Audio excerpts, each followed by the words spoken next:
저는 평양 사이오 체육단 소속 2급 축구 선수였습니다. 김철수라는 이름으로 살았죠. 매일 새벽 5시에 일어나 훈련장으로 달려가던 그 시절이 마치 다른 사람의 인생 같아요. 2018년 가을이었습니다. 국가대표 최종 명단 발표가 있던 날이었죠. 코치가 저를 따로 불렀어요. 사무실 문을 열고 들어갔을 때 이미 분위기가 이상했습니다. 코치의 얼굴이 굳어 있었거든요. 철수 동무, 이번 명단에서 제외됐네. 가슴이 철렁 내려앉았습니다. 4년을 준비했는데 말이에요. 손이 떨렸죠. 왜 그런 겁니까? 코치는 눈을 마주치지 않았습니다. 그저 서류를 뒤적이며 중얼거렸어요. 사상성이 부족하다는 평가가 있었어. 위에서 내려온 결정이야. 사상성이 부족하다니. 그게 무슨 말인지 정확히 알 수 없었습니다. 저는 누구보다 열심히 훈련했고 당 학습도 빠짐없이 참석했거든요. 하지만 북한에서 사상성 문제는 곧 정치적 낙인이었죠. 그날부터 제 주변 분위기가 달라졌습니다. 훈련장에서 동료들이 저를 피하기 시작했어요. 식당에서 밥을 먹을 때도 제 옆자리는 항상 비어 있었습니다. 보이지 않는 선이 그어진 거죠. 더 무서운 건 당 간부들의 시선이었어요. 제가 지나갈 때마다 수첩에 뭔가를 적었습니다. 감시당하고 있다는 걸 온몸으로 느꼈죠. 석 달쯤 지났을까요? 2019년 1월 어느 추운 새벽이었습니다. 집 문을 두드리는 소리에 잠에서 깼어요. 아니, 두드린다기보다 부수는 소리였죠. 심장이 터질 것처럼 뛰었습니다. 국가보위부다. 문 열어. 아내가 제 손을 꽉 잡았어요. 차가운 손이었습니다. 문을 열자 보위부 요원 5명이 들이닥쳤죠. 검은색 가죽 점퍼를 입은 사람들이었어요. 그들의 얼굴은 무표정했습니다. 김철수 일가, 전원 체포한다. 반동분자로 고발됐다. 반동분자. 그 단어를 들은 순간 온몸이 얼어붙었습니다. 북한에서 반동분자는 곧 정치범을 의미했거든요. 아내가 울음을 터뜨렸어요. 7살 딸 은영이가 겁에 질려 제 뒤에 숨었죠. 무슨 소리입니까? 저는 아무것도. 입 닥쳐. 내 애비가 남조선 불순물을 봤다. 5년 전 일이지만 제보가 들어왔어. 남조선 불순물. 남한 드라마를 말하는 거였습니다. 아버지가 그런 걸 보셨을 리 없었어요. 평생 당에 충성하신 분이었거든요. 하지만 북한에서 밀고는 증거가 필요 없었습니다. 누군가 제보하면 그게 곧 진실이 되는 곳이었죠. 보위부 요원들은 집을 뒤졌습니다. 서랍을 열어 옷가지를 바닥에 내팽개쳤어요. 찬장을 열어 그릇을 깼죠. 은영이의 인형까지 찢었습니다. 아무것도 나오지 않았지만 상관없었어요. 이미 결정된 일이었으니까요. 부모님 집에서도 같은 일이 벌어졌습니다. 아버지는 70대의 노인이셨어요.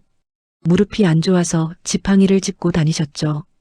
어머니는 지병으로 약을 드시던 분이었습니다. 제 여동생 미선이까지 모두 끌려 나왔어요. 재판은 없었습니다. 아니, 재판이라 부를 수도 없는 것이었죠. 낡은 회의실에 가족 7명이 무릎을 꿇었습니다. 책상 뒤에 앉은 보위부 간부가 서류를 읽었어요. 김일성 동지의 교실을 배반한 반동분자 일가. 인민의 이름으로 특별노동단련형에 처한다. 특별노동단련형. 그 말의 의미를 알았을 때 온몸에 힘이 빠졌습니다. 정치범 수용소를 뜻하는 말이었거든요. 딸 은영이가 제 옷자락을 잡아당겼어요. 아빠, 우리 어디 가요? 대답할 수가 없었습니다. 목이 메었죠. 아내는 고개를 떨구고 울고 있었어요. 아버지는 창백한 얼굴로 허공을 바라보셨습니다. 트럭에 실렸습니다. 군용 트럭이었어요. 덮개가 씌워진 짐칸에 사람들이 빽빽이 들어차 있었죠. 모두 저희처럼 끌려가는 사람들이었습니다. 아이들의 울음소리가 들렸어요. 누군가는 기도를 중얼거렸습니다. 트럭은 북쪽으로 달렸습니다. 얼마나 갔을까요? 시간 감각이 없었어요. 포장도 안 된 길을 달려서 몸이 사방으로 튕겼죠. 딸 은영이를 꽉 안고 있었습니다. 차가운 몸이었어요. 해가 지고 다시 떴습니다. 이틀을 달렸던 것 같아요. 트럭이 멈췄을 때 밖은 깜깜했습니다. 함경북도 깊은 산속이었죠. 내리라는 고함 소리에 비틀거리며 트럭에서 내렸어요. 눈앞에 철문이 보였습니다. 녹슨 철문이었어요. 위에 숫자가 써 있었죠. 15호. 아오지 탄광 15호 수용소. 그곳의 이름이었습니다. 철문이 열리는 소리가 들렸어요. 끼익 하는 소리가 마치 지옥의 문이 열리는 것 같았습니다. 경비병이 소리쳤습니다. 들어가.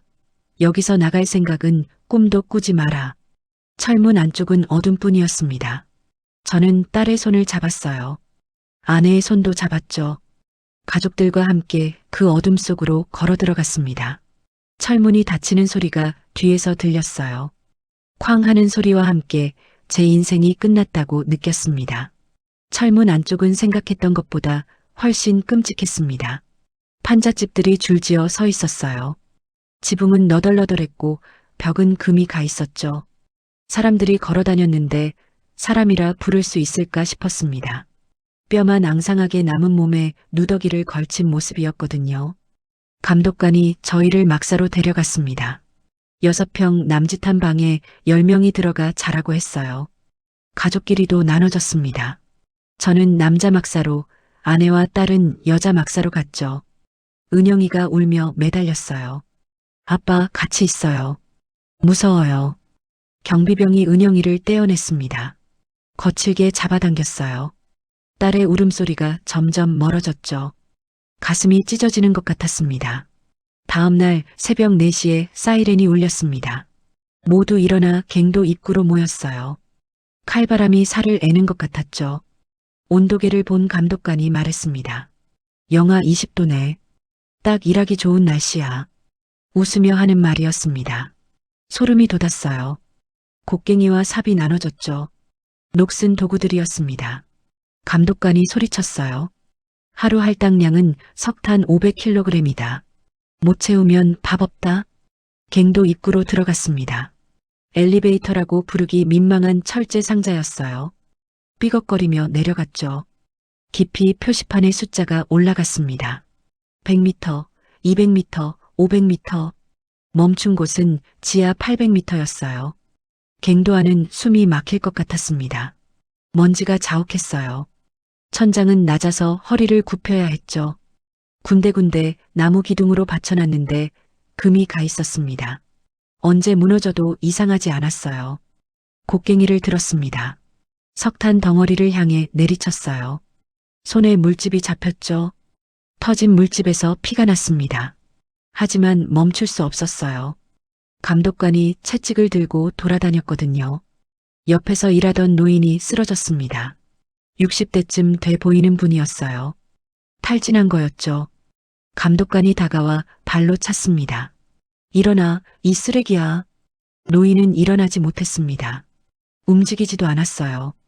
죽은 거였죠. 감독관이 혀를 찼습니다. 또 하나 나갔네. 시체 치워. 2명의 수감자가 노인을 끌고 갔습니다. 마치 쓰레기를 치우듯 했어요. 저는 계속 곡괭이를 내리쳤습니다. 손이 떨렸지만 멈출 수 없었죠. 16시간이 지나고 지상으로 올라왔습니다. 온몸이 석탄가루로 새까맸어요. 씻을 물도 제대로 없었습니다. 차가운 물 한 바가지가 전부였죠. 배식 시간이었습니다. 줄을 서서 기다렸어요. 앞사람이 받는 걸 보니 국자로 한 번 푼 옥수수죽이 전부였습니다. 그것도 물에 가까웠어요. 옥수수 알갱이는 몇 개 안 보였죠. 죽을 받아들었습니다. 손이 떨려서 조금 흘렸어요. 바닥에 떨어진 죽을 주워 먹고 싶었습니다. 하지만 다른 수감자가 먼저 손으로 훑어 먹었죠. 그게 이곳의 현실이었어요. 3개월이 지났습니다.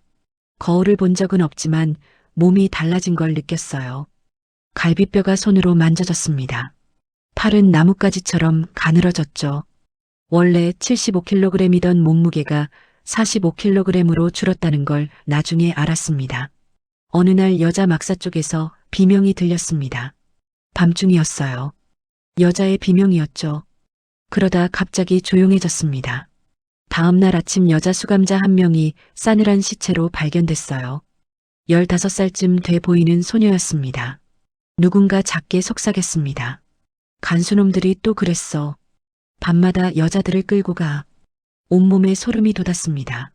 제 아내와 여동생도 이곳에 있었거든요. 밤마다 그 비명소리를 들으며 잠을 이룰 수 없었어요. 4개월째 되던 어느 날이었습니다. 딸 은영이를 만날 수 있었어요. 일요일 오전 30분간 가족 면회가 허락됐죠. 은영이를 봤을 때 눈물이 쏟아졌습니다. 뼈만 남았더군요. 7살 아이의 얼굴이 아니었어요. 70살 노인 같았습니다. 눈은 푹 꺼져 있었고 입술은 갈라져 피가 나 있었죠. 은영이가 제 품에 안겼습니다. 아빠, 배고파요. 너무 배고파요. 목소리도 제대로 나오지 않았습니다. 쉰 목소리였어요. 아내가 말했죠. 은영이가 자꾸 쓰러져요. 어제도 일하다가 정신을 잃었어요. 7살 아이에게 노동을 시킨다는 게 믿기지 않았습니다. 하지만 이곳에서는 5살부터 석탄 선별 작업을 시켰어요. 작은 석탄 조각에서 쓸 수 있는 것과 없는 것을 가려내는 일이었죠. 어머니도 만났습니다. 한 달 전까지만 해도 멀쩡하셨던 분이 완전히 다른 사람이 돼 있었어요. 머리카락은 반쯤 빠졌고 이빨도 몇 개 없었습니다. 지병 때문에 드시던 약은 당연히 없었죠. 30분이 순식간에 지나갔습니다. 가족과 헤어지는 순간이 가장 고통스러웠어요. 다시 만날 수 있을지 알 수 없었거든요. 어느 날 공개 처형이 있었습니다. 모든 수감자가 광장에 모였어요.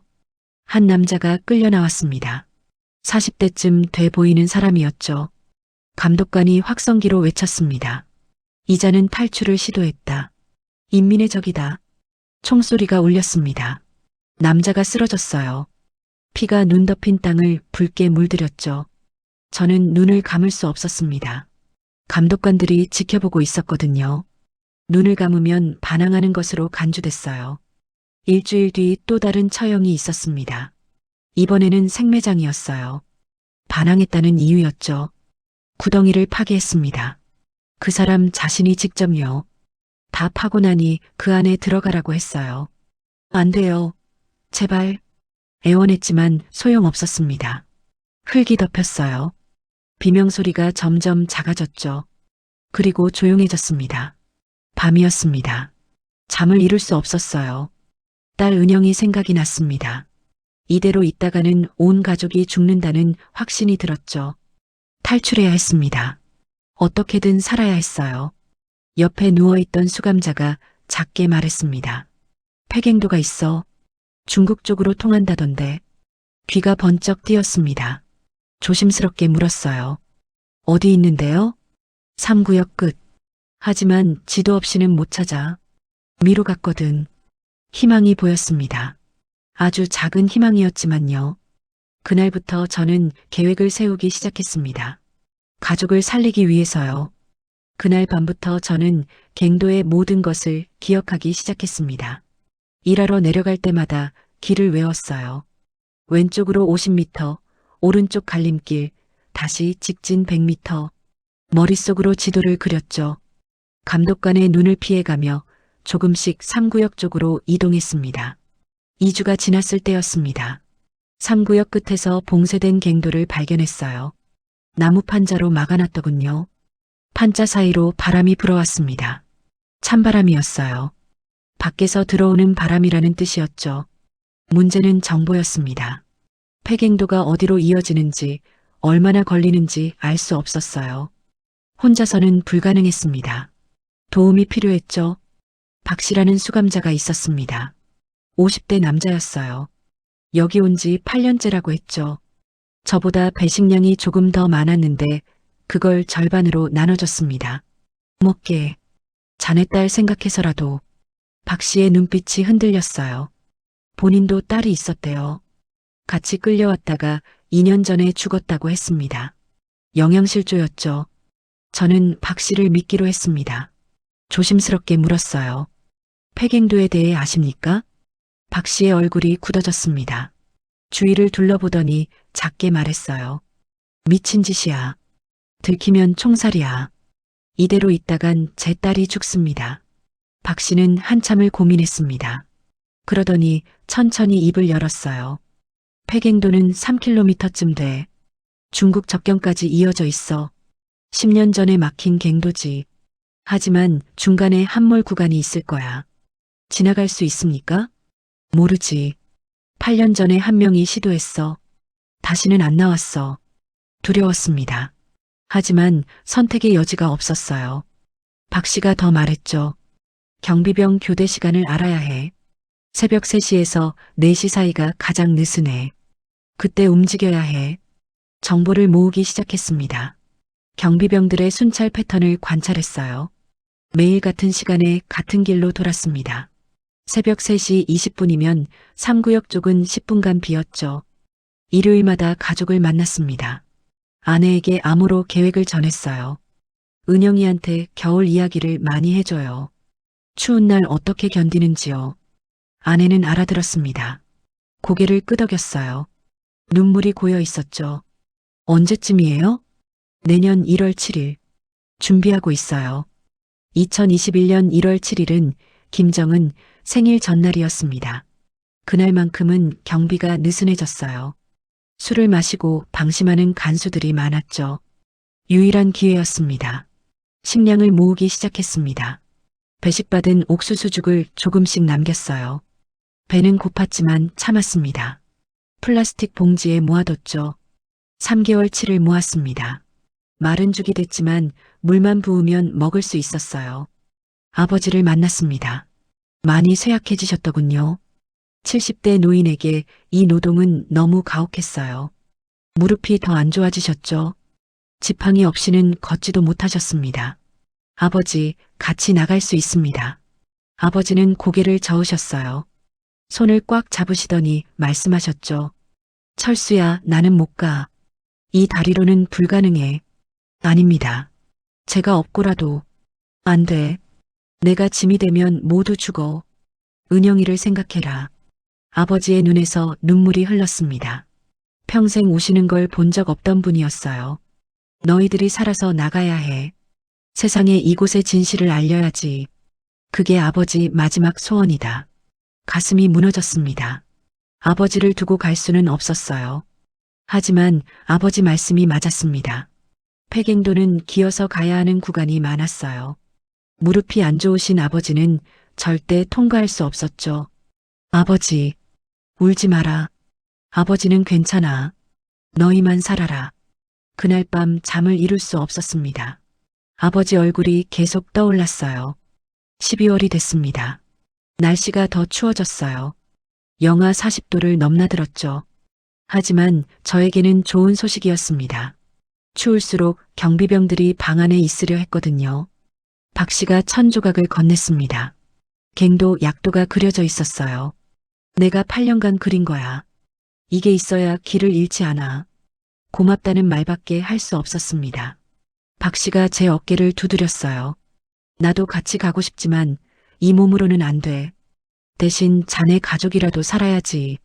약도를 외웠습니다. 매일 밤 1,000조각을 보며 길을 암기했어요. 폐갱도 입구에서 500m 직진, 왼쪽 갈림길, 다시 800m. 함몰 구간은 1.5km 지점이었습니다. 어머니도 만났습니다. 건강이 많이 나빠지셨어요. 기침이 멈추지 않았죠. 폐렴 증세였습니다. 약이 없어서 그냥 버티는 수밖에 없었어요. 엄마, 조금만 더 견디세요. 곧 나갈 겁니다. 어머니는 미소 지으셨습니다. 창백한 얼굴이었지만요. 철수야, 은영이만큼은 꼭 살려야 한다. 알겠니? 예, 엄마. 약속드립니다. 1월 5일이었습니다. 이틀 앞으로 다가왔어요. 가족들에게 마지막으로 신호를 보냈습니다. 일요일 면회 때였죠. 겨울 동화 기억하죠? 곧 봄이 올 겁니다. 아내가 고개를 끄덕였습니다. 여동생 미선이도 알아들었어요. 은영이를 꽉 안았습니다. 7살 딸의 몸은 너무 가벼웠어요. 20kg도 안 됐을 겁니다. 은영아, 조금만 더 참아. 곧 따뜻한 곳으로 갈 거야. 아빠, 정말요? 그래, 약속해. 1월 6일 밤이었습니다. 잠을 잘 수 없었어요.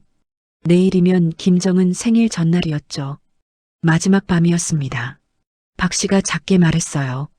내일 새벽 2시에 3구역 입구에서 만나. 내가 경비병 주의를 돌릴게. 고맙습니다. 정말. 됐어. 그냥 살아라. 그리고 세상에 알려. 이곳의 진실을요. 1월 7일 새벽 1시 50분이었습니다. 일어났어요. 옆 사람들은 모두 자고 있었죠. 조심스럽게 막사를 나왔습니다. 심장이 터질 듯 뛰었어요. 3구역 입구에 박 씨가 서 있었습니다. 아내와 은영이, 어머니, 여동생 미선이도 와 있었어요. 모두 모인 거였죠. 아버지만 없었습니다. 박 씨가 손짓했습니다. 지금이라고요. 저희는 갱도 안으로 들어갔어요. 폐갱도 입구의 판자를 조심스럽게 열었습니다. 어둠이 입을 벌리고 있었죠. 뒤돌아보니 박 씨가 손을 흔들었습니다. 그리고 반대편으로 걸어가며 일부러 깡통을 찼어요. 경비병의 주의를 끌기 위해서였죠. 고함 소리가 들렸습니다. 거기 누구야? 저희는 폐갱도 안으로 기어 들어갔습니다. 돌아갈 수 없었어요. 이제 앞으로만 가야 했습니다. 폐갱도 안은 완전한 어둠이었습니다. 손전등 하나가 전부였어요. 박 씨가 몰래 구해준 거였죠. 배터리가 얼마나 갈지 알 수 없었습니다. 기어갔습니다. 천장이 낮아서 허리를 굽혀야 했어요. 은영이를 제가 업었죠. 딸의 몸은 깃털처럼 가벼웠습니다. 아내가 어머니를 부축했어요. 여동생 미선이가 뒤에서 따라왔죠. 500m를 갔을 때였습니다. 뒤에서 총소리가 들렸어요. 멀리서였지만 분명했죠. 박 씨가 들킨 거였습니다. 빨리 가요. 아내가 다급하게 말했어요. 속도를 냈습니다. 무릎이 까졌죠. 손바닥도 찢어졌습니다. 하지만 멈출 수 없었어요. 왼쪽 갈림길이 나왔습니다. 약도대로였어요. 돌아서 계속 기어갔죠. 공기가 탁했습니다. 숨쉬기가 힘들었어요. 은영이가 기침을 했죠. 아빠, 숨이 안 쉬어져요. 조금만 참아. 곧 나아질 거야. 거짓말이었습니다. 더 깊이 들어갈수록 공기는 나빠질 테니까요. 하지만 돌아갈 수는 없었어요. 1.5km 지점에 도착했습니다. 함몰 구간이었어요. 천장이 무너져 내려 있었죠. 틈이 보였습니다. 사람 하나 겨우 지나갈 정도였어요. 제가 먼저 가볼게요. 몸을 낮췄습니다. 뱀처럼 기어 들어갔어요. 날카로운 돌이 옆구리를 찔렀죠. 피가 났습니다. 이를 악물고 계속 나아갔어요. 틈을 빠져나왔습니다.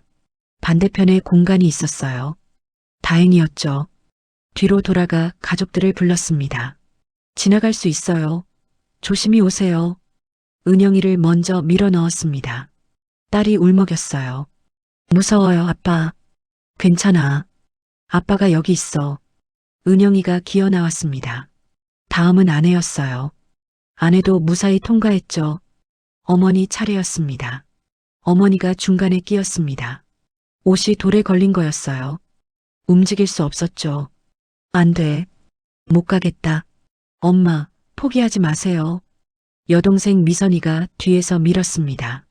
저는 앞에서 당겼어요. 어머니의 옷이 찢어졌습니다. 그제야 빠져나왔죠. 미선이도 통과했습니다. 모두 무사했어요. 하지만 시간을 너무 많이 썼습니다. 벌써 3시간이 지났죠. 계속 나아갔습니다. 2km를 지났을 때 바람이 느껴졌어요. 찬바람이었습니다. 밖에서 오는 바람이었죠. 희망이 보였어요.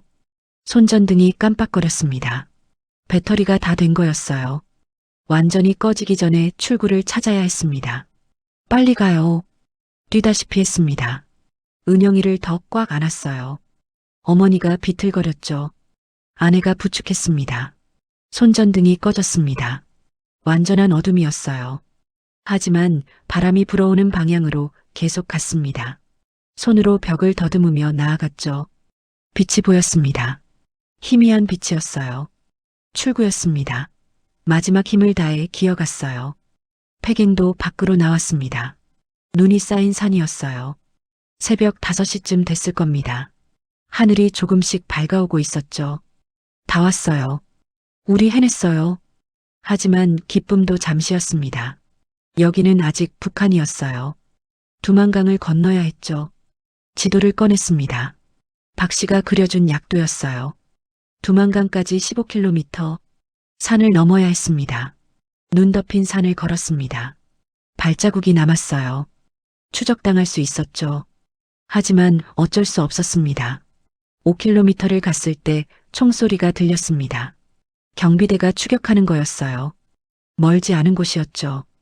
빨리 뛰었습니다. 눈밭을 헤치며 뛰었어요. 은영이를 업은 채였죠. 아내가 어머니를 끌다시피 했습니다.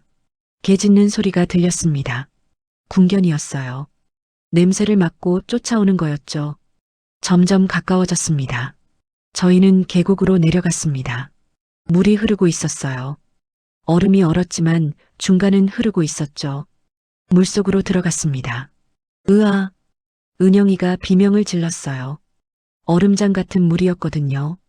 하지만 냄새를 지울 수 있었습니다. 개들이 추적을 멈출 거예요. 500m를 물속에서 걸었습니다. 온몸이 얼어붙는 것 같았어요. 은영이가 떨었죠. 입술이 파래졌습니다. 계곡을 빠져나왔습니다. 젖은 옷이 얼어붙었어요. 움직일 때마다 바스락거렸죠. 두만강이 보였습니다. 얼어붙은 강이었어요. 건너편이 중국이었죠. 100m만 가면 됐습니다. 철조망이 있었습니다. 3m 높이였어요. 맨손으로 잡았습니다. 손이 찢어졌죠. 피가 철조망에 묻었어요. 올라가요. 철조망을 넘었습니다. 옷이 찢어졌어요. 살도 찢어졌죠. 하지만 신경 쓸 겨를이 없었습니다. 가족들을 끌어올렸습니다. 은영이를 먼저 넘겼어요. 아내가 받았죠. 어머니를 올릴 때 뒤에서 고함이 들렸습니다. 거기서 경비병이었습니다. 총을 들고 있었어요. 200m 거리였죠. 빨리 어머니를 밀어 올렸습니다. 미선이도 넘어갔어요. 제가 마지막이었죠. 총소리가 울렸습니다. 철조망 옆으로 총알이 스쳤어요. 몸을 낮춰 재빨리 넘었습니다. 두만강 얼음 위를 뛰었습니다. 총소리가 계속 들렸어요. 얼음이 금가는 소리도 났죠. 조심해요. 아내가 소리쳤습니다. 얼음이 깨질 수 있었어요. 하지만 멈출 수 없었죠. 강 중간쯤 왔을 때 얼음이 깨졌습니다. 제 발이 물에 빠졌어요. 차가운 물이 올라왔죠. 허벅지까지 잠겼습니다. 아빠, 은영이가 울었습니다. 아내가 제 손을 잡아당겼어요. 간신히 빠져나왔죠. 중국 땅에 도착했습니다. 드디어 건넌 거였어요. 뒤를 돌아보니 경비병들이 강 건너편에 서 있었습니다. 총을 겨누고 있었지만 쏘지는 못했어요. 여기는 중국이었으니까요. 쓰러졌습니다. 온몸에 힘이 빠졌어요. 3일간 아무것도 먹지 못했죠. 은영이가 제 얼굴을 만졌습니다. 아빠, 우리 살았어요? 그래, 살았어. 하지만 안심할 수 없었습니다. 여기는 중국이었어요. 중국 공안에 잡히면 북한으로 송환됩니다. 다시 지옥으로 가는 거였죠. 산속으로 들어갔습니다. 박 씨가 알려준 브로커 접선 장소였어요. 폐가가 하나 있었죠. 안에서 기다렸습니다. 1시간쯤 지났을까요? 문이 열렸어요. 중국인 남자가 들어왔습니다. 북한에서 왔어요? 예, 맞습니다. 남자는 저희를 훑어봤습니다. 계산하는 눈빛이었어요. 저희는 온몸을 달달 떨었습니다. 한 명당 100달러, 5명이니 500달러요. 300달러밖에 없습니다. 한국에 있는 친척에게 부탁해서 모은 돈이었어요. 남자가 혀를 찼습니다. 안 되는데. 하지만 애가 있으니 300달러 주고 따라와요. 선택의 여지가 없었습니다. 돈을 건넸어요. 남자가 세더니 고개를 끄덕였죠. 트럭이 밖에 있어요. 타요. 트럭 짐칸에 탔습니다. 덮개가 씌워져 있었어요. 어디로 가는지 알 수 없었죠. 하지만 믿을 수밖에 없었습니다. 트럭은 6시간을 달렸습니다. 짐칸 안은 추웠어요. 은영이가 제 품에서 떨고 있었죠. 열이 났습니다. 이마가 뜨거웠어요. 은영아, 괜찮아? 대답이 없었습니다. 정신을 잃은 거였죠. 아내가 다급하게 딸을 흔들었어요. 은영아, 정신 차려. 트럭이 멈췄습니다. 브로커가 덮개를 열었어요. 내려요. 여기서 며칠 있어야 해요. 낡은 창고였습니다. 다른 탈북자들도 있었어요. 10명쯤 됐죠. 모두 같은 처지였습니다. 애가 아파요. 병원에 가야 해요. 브로커가 고개를 저었습니다. 안 돼요. 병원 가면 신고당해요. 중국 공안이 올 거예요. 그럼 약이라도 주세요. 약값은 따로 해요. 500위안이요. 화가 치밀었습니다. 하지만 어쩔 수 없었어요. 마지막 남은 돈을 꺼냈죠. 브로커가 해열제를 몇 알 던져줬습니다. 은영이에게 약을 먹였습니다. 물도 먹였어요. 밤새 딸을 안고 있었죠. 열이 내리기를 기도했습니다. 일주일이 지났습니다.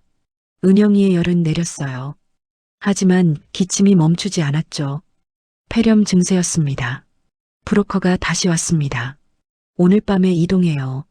준비하세요. 밤 11시에 다른 트럭이 왔습니다. 이번에는 냉동 트럭이었어요.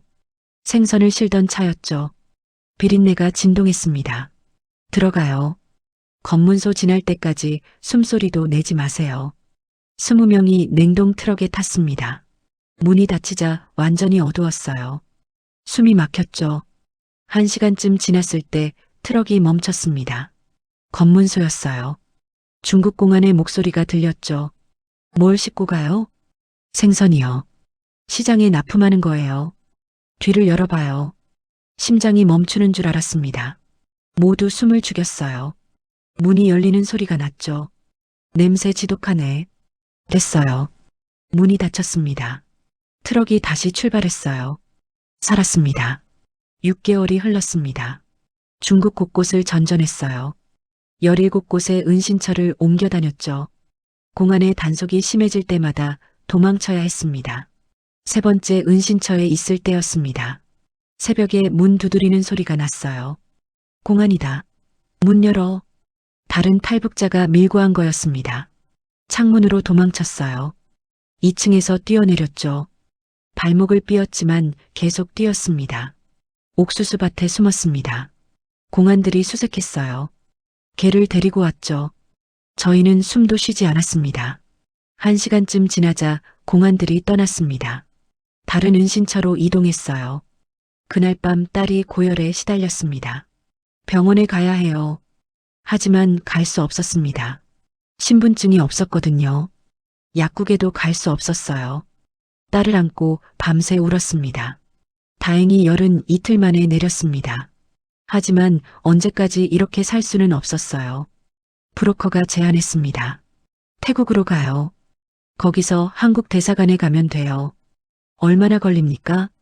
한 달쯤요. 위험하지만 유일한 방법이에요. 또 돈을 요구했습니다. 10,000달러였어요. 한국에 있는 친척에게 다시 부탁했죠. 간신히 돈을 마련했습니다. 라오스를 거쳐 태국으로 갔습니다. 버스를 타고 걸어서 때로는 트럭 짐칸에 숨어서요. 한 달 반이 걸렸죠. 태국 국경에서 브로커가 배신했습니다. 더 많은 돈을 요구한 거예요. 500달러 더 내요. 안 그럼 여기 두고 갈 거예요. 돈이 없었습니다. 브로커와 실랑이를 벌였어요. 그때 태국 경찰이 나타났죠. 무슨 일이에요? 브로커가 도망갔습니다. 경찰이 저희를 보더니 물었어요. 북한에서 왔어요? 고개를 끄덕였습니다.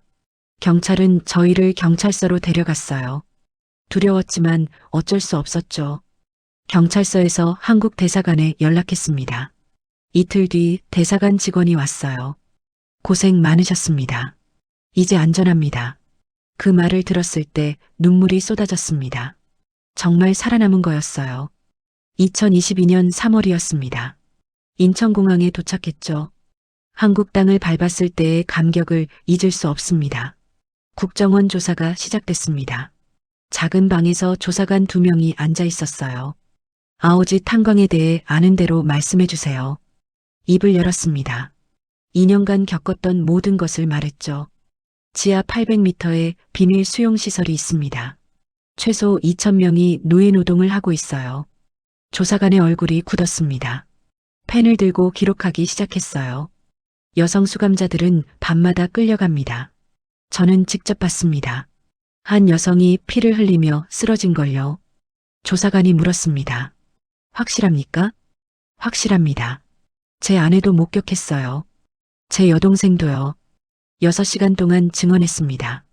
공개 처형 15건을 봤다고 말했어요. 생매장도 3번 목격했죠. 5살 어린이들이 석탄 선별 작업을 한다는 것도요. 탄광 책임자들은 석탄을 빼돌립니다. 중국 브로커들에게 팔아요. 개인적으로 돈을 챙기는 거죠.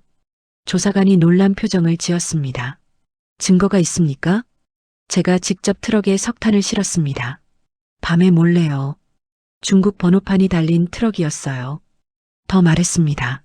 브로커 조직에 대해서요. 중국 브로커들은 북한 간부들과 연결돼 있습니다. 탈북자를 잡아서 다시 팔아요. 조사관이 기록을 멈췄습니다. 저를 똑바로 쳐다봤어요. 이 증언이 모두 사실입니까? 맹세합니다. 거짓말 하나 없습니다. 조사관이 고개를 끄덕였습니다. 나중에 들은 얘기지만 제 증언은 북한 인권보고서에 긴급 반영됐다고 해요. 한 달 뒤 다시 불렀습니다. 국정원 고위 간부가 있었어요. 김철수 씨 증언을 유엔 인권위원회에 제출할 겁니다. 동의하십니까? 당연합니다. 세상이 알아야 해요. 아오지의 진실을요. 북한이 보복할 수 있습니다. 상관없습니다. 아버지는 아직 거기 계세요. 이미 각오했습니다. 그렇게 제 증언은 유엔에 제출됐습니다. 국제사회가 움직이기 시작했어요. 북한 인권 문제가 다시 수면 위로 올라왔죠. 보호시설에서 생활하기 시작했습니다. 심리치료를 받았어요. 매일 악몽을 꿨거든요.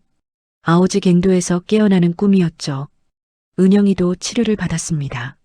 7살 아이가 겪기엔 너무 많은 일이었어요. 트라우마가 심했죠. 밤마다 비명을 지르며 깼습니다. 하지만 천천히 나아졌습니다. 음식을 먹고 몸무게가 늘었어요. 은영이는 한 달 만에 5kg이 쪘죠. 3개월 뒤 은영이가 말했습니다. 아빠, 저 학교 가고 싶어요. 눈물이 났습니다. 딸이 다시 꿈을 꾸기 시작한 거였어요. 은영이는 초등학교에 입학했습니다. 2022년 9월이었어요. 교복을 입은 딸을 보며 울었죠. 아오지에서는 상상도 못했던 일이었습니다. 첫 등교날 은영이를 데려다 줬습니다. 학교 앞에서 딸의 손을 잡았어요.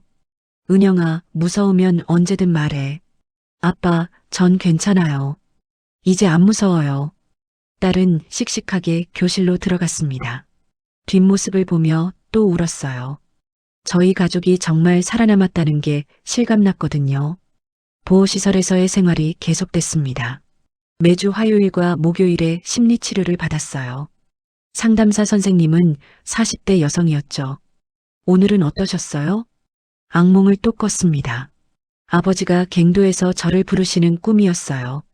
아버지에 대한 죄책감이 크신 거예요. 맞는 말이었습니다. 아버지를 두고 온 게 가장 큰 상처였어요. 밤마다 그 생각에 잠들지 못했죠. 아내도 치료를 받았습니다. 아내는 저보다 더 심했어요. 갑자기 공황 발작을 일으켰거든요. 숨을 못 쉬고 바닥에 주저앉았죠. 괜찮아요. 여기는 안전해요. 아내를 안아줬습니다. 천천히 진정됐어요. 하지만 이런 일이 일주일에 2~3번은 일어났죠. 어머니는 건강이 많이 나빠지셨습니다. 아오지에서 생긴 폐렴이 만성이 된 거예요. 병원 치료를 받았지만 완치는 어려웠죠. 엄마, 약 드세요. 고맙다, 철수야. 이렇게라도 살 수 있어서 다행이야. 어머니는 항상 감사하다고 하셨습니다. 살아남은 것만으로도요. 여동생 미선이는 적응이 빨랐습니다. 20대 후반이었거든요. 한국어 공부를 열심히 했어요. 사투리를 고치려고 노력했죠. 오빠, 이 발음 맞아요? 응, 많이 좋아졌어. 미선이는 3개월 만에 편의점 아르바이트를 시작했습니다. 돈을 벌고 싶다고 했어요. 독립하고 싶다고요. 저는 탈북민 지원단체에서 일하기 시작했습니다. 상담사로 채용됐어요. 제 경험이 다른 탈북민들에게 도움이 될 거라고 했죠. 첫 상담이 기억납니다. 30대 남성이었어요. 함경북도에서 왔다고 했죠. 적응이 너무 힘듭니다. 여기 사람들이 저를 이상하게 봐요. 저도 그랬습니다. 하지만 시간이 지나면 나아져요. 정말요? 네, 약속합니다. 상담하면서 제 상처도 조금씩 아물었습니다. 다른 사람을 돕는다는 게 치유가 됐어요. 6개월이 지났습니다. 은영이는 학교에 완전히 적응했어요. 친구도 생겼죠. 어느 날 집에 와서 말했습니다. 아빠, 저 축구하고 싶어요. 가슴이 뭉클했습니다. 제가 축구 선수였다는 걸 기억한 거예요. 그래, 해보자. 주말마다 은영이와 축구를 했습니다. 공원에서요. 딸은 재능이 있었어요. 공을 잘 찼죠. 아빠, 저도 선수 될 수 있어요? 당연하지. 내가 원하면 뭐든 될 수 있어. 은영이의 눈이 반짝였습니다. 꿈을 되찾은 거였어요. 2023년 봄이었습니다. 통일부에서 연락이 왔어요. 아버지 생사 확인 요청건이었죠. 결과가 나왔습니다. 어떻게 됐습니까? 죄송합니다. 확인이 불가능합니다. 예상했던 대답이었습니다. 하지만 가슴이 무너졌어요. 다른 방법은 없습니까? 북한 당국이 협조하지 않는 한 어렵습니다. 전화를 끊고 한참을 울었습니다. 아버지가 살아계실 가능성은 거의 없었어요. 아오지에서 70대 노인이 혼자 살아남기는 불가능했죠. 밤에 또 꿈을 꿨습니다. 아버지가 나타나셨어요. 철수야, 잘 살아라. 아버지는 괜찮다. 꿈속에서 아버지를 안았습니다. 깨어나니 베개가 눈물로 젖어 있었어요. 아내가 제 손을 잡아줬습니다. 여보, 우리가 잘 사는 게 아버님을 위한 거예요. 알아요. 하지만 너무 미안해요. 아버님도 원하셨잖아요. 우리가 살아남기를요. 맞는 말이었습니다. 아버지는 저희가 살기를 원하셨어요. 그게 마지막 소원이셨죠. 탈북민 지원단체에서 강연 요청이 들어왔습니다. 고등학교였어요. 학생들에게 북한 인권 실태를 알리는 강연이었죠. 할 수 있을까요? 해보세요. 아이들이 알아야 해요. 강연장에 들어섰습니다. 학생 300명이 앉아 있었어요. 떨렸지만 시작했죠. 저는 북한 아오지 탄광에서 탈출한 김철수입니다. 2시간 동안 이야기했습니다. 아오지의 진실을요. 학생들은 조용히 들었어요. 몇몇은 울고 있었죠. 강연이 끝나고 한 학생이 다가왔습니다. 선생님, 정말 그런 일이 있었어요? 네, 모두 사실입니다. 믿을 수가 없어요. 같은 시대예요. 그래서 여러분이 알아야 해요. 그리고 관심을 가져줘야 해요. 학생의 눈에 눈물이 맺혔습니다. 제 이야기가 전해진 거였어요. 2023년 가을이었습니다. 은영이가 초등학교 축구팀에 들어갔어요. 8살이었죠. 코치 선생님이 말했습니다. 은영이 재능이 있어요. 잘 키우면 선수 될 수 있을 것 같아요. 자랑스러웠습니다. 아오지에서 죽을 뻔했던 딸이 이제 축구를 하고 있었어요. 경기를 보러 갔습니다. 은영이가 공을 몰고 달렸어요. 골을 넣었죠. 환호성이 터졌습니다. 경기 후 은영이가 달려왔습니다. 아빠 봤어요? 그래, 정말 멋졌어. 할아버지도 보셨을까요? 가슴이 뭉클했습니다. 은영이도 할아버지를 기억하고 있었어요. 그럼 하늘에서 보고 계실 거야. 할아버지한테 가고 싶어요. 우리 나중에 꼭 갈 거야. 통일되면요. 은영이가 고개를 끄덕였습니다. 지금도 매일 아버지를 생각합니다. 아침에 일어나면 제일 먼저 아버지가 떠올라요. 밥을 먹을 때도 은영이와 놀 때도 항상 아버지 생각이 나죠. 언젠가는 가야 합니다. 아오지로요. 아버지 무덤을 찾아야 해요. 무덤이 있기나 할까 싶지만요. 통일이 되면 제일 먼저 할 일이 있습니다. 아오지 탄광 15 수용소로 가는 거예요. 아버지가 계셨던 그곳으로요. 그리고 저를 올릴 겁니다. 땅에 대고 머리를 조아리며 말할 거예요. 아버지, 저희 잘 살고 있습니다. 은영이도 건강하고요. 죄송합니다. 아버지를 두고 와서요. 하지만 아버지 덕분에 살았습니다. 감사합니다. 그날이 올 때까지 저는 살아갈 겁니다. 아버지를 위해서요. 은영이를 위해서요.